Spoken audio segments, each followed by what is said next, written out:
You know that moment when someone asks you a simple question in English and your mind just goes blank? Like you understand everything they're saying, but your mouth refuses to work. Oh, I've been there. It's like your brain knows the answer but can't find the English words fast enough, so you just stand there looking stupid. Exactly. And here's the thing, 2026 could be the year that changes for you. Wait, what do you mean? I'm talking about your turning point, that moment when speaking English stops feeling like a test and starts feeling natural. Okay, but how do you even talk about a turning point in English? Like, what words do you actually use? That's exactly what we're covering today. And trust me, once you learn this pattern, you'll use it everywhere. Job interviews, casual conversations, even telling stories to friends. But first, let me ask you something. Have you ever wanted to share an important moment from your life in English but couldn't find the right words, so you just stayed quiet and felt frustrated? Because if that's you, keep watching because what we're about to show you is not grammar rules or theory, it's the actual phrases native speakers use every single day.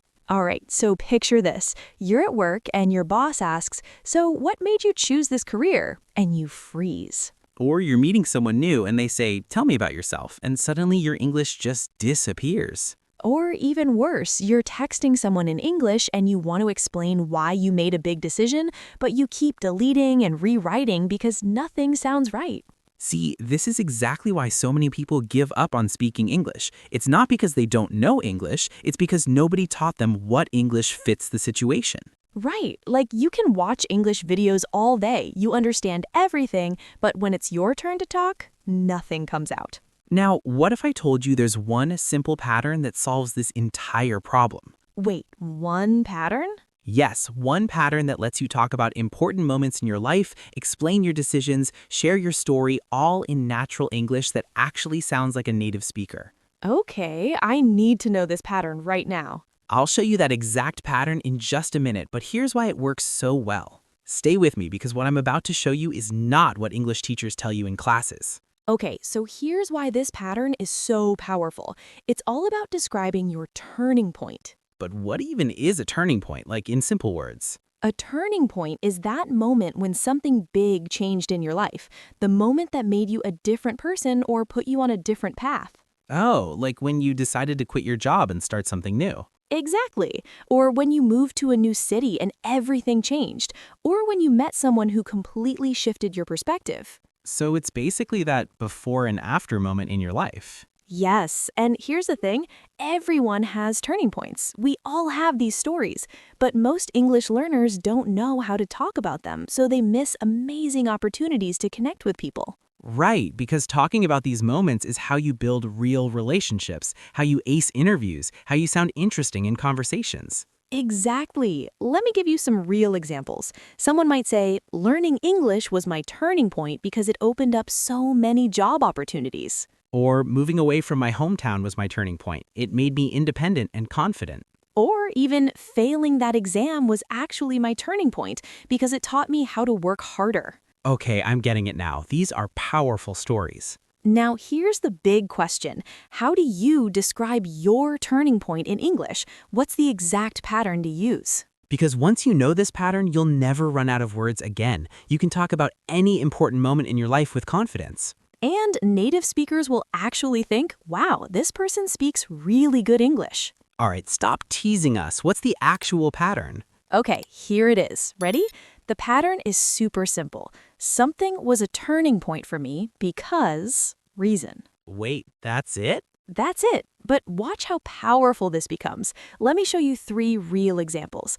Losing my job was a turning point for me because it forced me to discover what I really wanted to do. Okay, that sounds natural. Let me try one. Starting to exercise was a turning point for me because it changed my whole mindset about discipline. Perfect. See how easy that was? Now, another one. That conversation with my father was a turning point for me because I finally understood what he'd been trying to teach me all along. This is incredible. I can literally use this to talk about anything important in my life. Exactly. Your first day at university, your breakup, your business failure, meeting your best friend, anything. But wait, what if your turning point is still happening, like it's not finished yet? Ooh, great question. I'm covering that in just 30 seconds, so don't go anywhere. And honestly, wait till you see how native speakers actually say this in casual, everyday talk, because there's a more relaxed version that sounds even more natural. But first, let me give you one more variation you need to know. Okay, so if your turning point is still happening right now, here's what you say. This is becoming a turning point for me. Oh, so like learning to speak up in meetings is becoming a turning point for me because I'm finally being heard. Perfect. Or living alone is becoming a turning point for me because I'm learning so much about myself. This is so useful, but you said there's a casual version, because honestly, turning point sounds a bit formal sometimes. Yes, in everyday casual talk, native speakers often say game changer instead of turning point. Wait, really? Yes, so you'd say that book was a game changer for me, or meeting her was a total game changer. Oh, wow, that sounds so much more natural and relaxed. Exactly. And here's another one. You can also say that changed everything for me. Super simple, super natural. So instead of starting my business was a turning point, I could just say starting my business changed everything for me. Yes, or even more casual, that changed the game for me.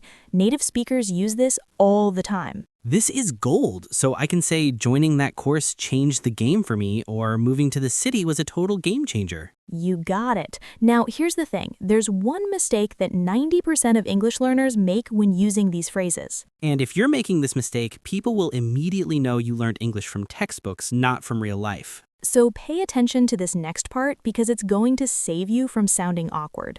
All right, what's the mistake? Because I definitely don't want to sound like a textbook. Okay, here it is. Most learners say it was a turning point to me with the word to. Wait, what's wrong with that? It's grammatically weird. Native speakers always say turning point for me, not to me. Oh, so that job was a turning point for me, not to me. Exactly. Same with game changer. It was a game changer for me. The word for is the key. Man, these small things make such a big difference. They really do. And here's another mistake. People say it was my turning point in my life. What's wrong with that? You don't need in my life, it's obvious. Just say it was a turning point for me or it was my turning point. Adding in my life sounds repetitive and unnatural. Okay, so keep it simple. That trip was a turning point for me. Done. Perfect. Now here's something nobody talks about. What do you say when someone else tells you about their turning point? Oh, that's a great question because you can't just stand there silently, right? Exactly. You need to respond, and there are specific phrases that make you sound supportive and natural. This response is so simple, you'll actually kick yourself for not knowing it earlier. So here's what you do. Okay, when someone tells you about their turning point, here are the natural responses. First one, that must have been life-changing. Simple and powerful. What else? I can imagine how much that changed things for you. Ooh, that sounds really empathetic and natural. Exactly. Or you can say, that's such a powerful moment, or just, wow, that's huge. Wait, that's huge works? Yes, super casual, super native. You can also say, that takes a lot of courage if their turning point involved a tough decision. Okay, let me practice. Someone says, quitting my job was a turning point for me. I respond with, wow, that's huge. That must have been life-changing. Perfect. Or I can imagine how much that changed things for you. That takes courage. This is so easy, and it makes the conversation feel real, not scripted. Exactly. Now, here's one more. If you want to keep the conversation going, ask, what made you realize it was time? Or how did that change your perspective? Oh, those questions are gold for keeping conversations alive. Right. So now you can talk about your turning points and respond when others share theirs. You're basically unstoppable now. But wait, how do I make sure I actually remember all of this and don't forget it in 2 days? Okay, here's the one thing that will make all of this stick in your brain. Miss this, and honestly, you'll forget everything we just taught you by tomorrow. All right, here's the secret to making this stick. Tonight, before you sleep, think of one turning point in your life and say it out loud in English using the pattern we taught you. Just one? Just one. Say it out loud. Blank was a turning point for me because blank. Don't write it, don't type it, speak it. Because when you speak it out loud, your brain creates a memory connection that's 10 times stronger than just reading or thinking about it. Exactly. And tomorrow, find one person, could be online, could be in real life, and use this phrase in an actual conversation. Even if it's just a comment on social media or a text message to a friend, use it in real life, not just in your head. That's how you go from understanding English to actually speaking it confidently. Real practice, not fake practice. Now, here's the deal. If watching this video was your turning point for finally speaking English with confidence, drop the word finally in the comments right now. Seriously, just type finally so we know this helped you. And if you want more videos like this, no boring grammar, no long explanations, just real English you can use immediately, Then hit that subscribe button like you actually mean it, because we're dropping videos every week that will change how you speak English. and listen, in my next video, I'm showing you how to disagree with someone in English without sounding rude or aggressive. And trust me, you're probably doing it wrong right now, and it's making people uncomfortable without you even realizing it. So subscribe, turn on notifications, and we'll see you in the next one. Until then, practice your turning point phrase tonight, out loud. Your English confidence in 2026 starts right here, right now. Let's make it happen.